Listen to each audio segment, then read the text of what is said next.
the QVC endeavor.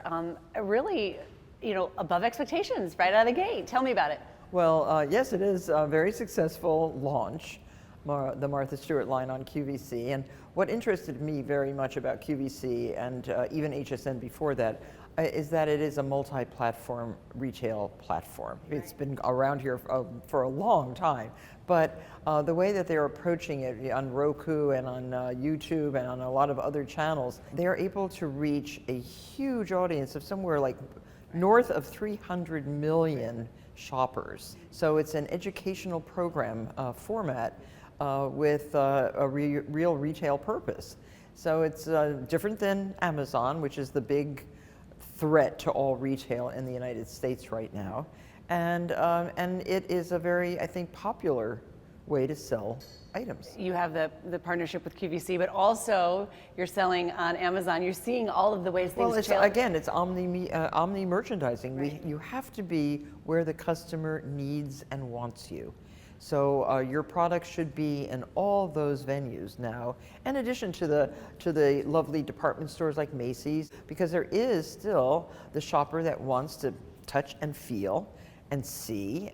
But things are changing, things are evolving. So the first issue of Martha Stewart Living was 27 years ago in 1990.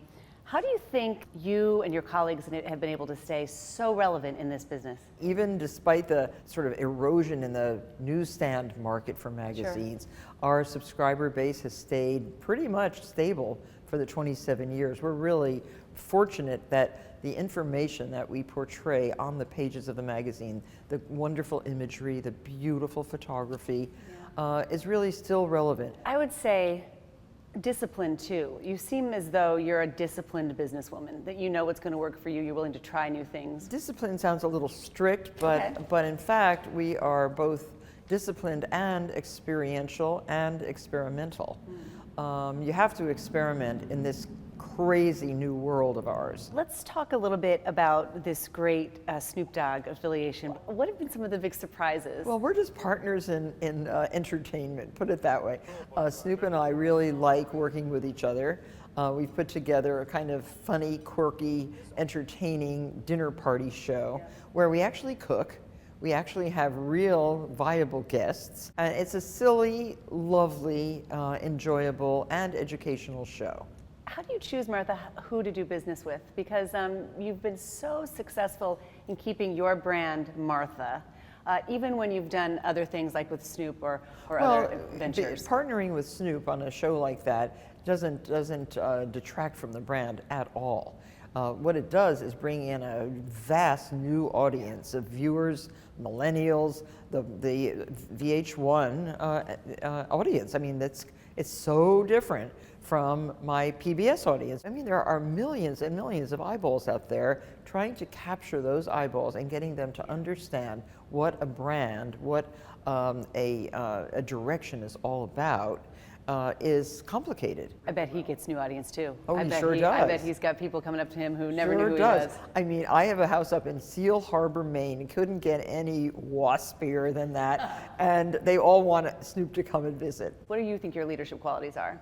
Well, I think because of what I stand for, which is a leadership position in homemaking, in creating wonderful lifestyle projects, I've attracted that kind of employee, people who are like-minded. We want people to live better.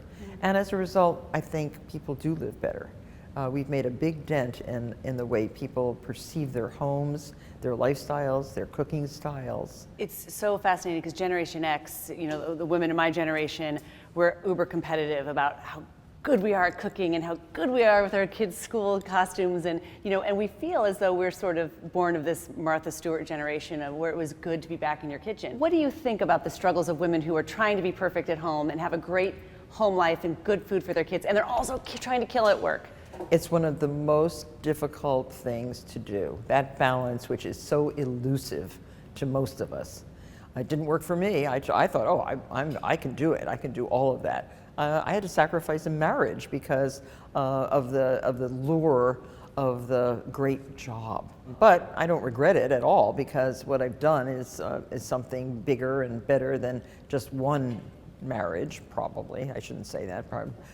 People who are happily married don't hate me for saying that. So, but for me, it's true.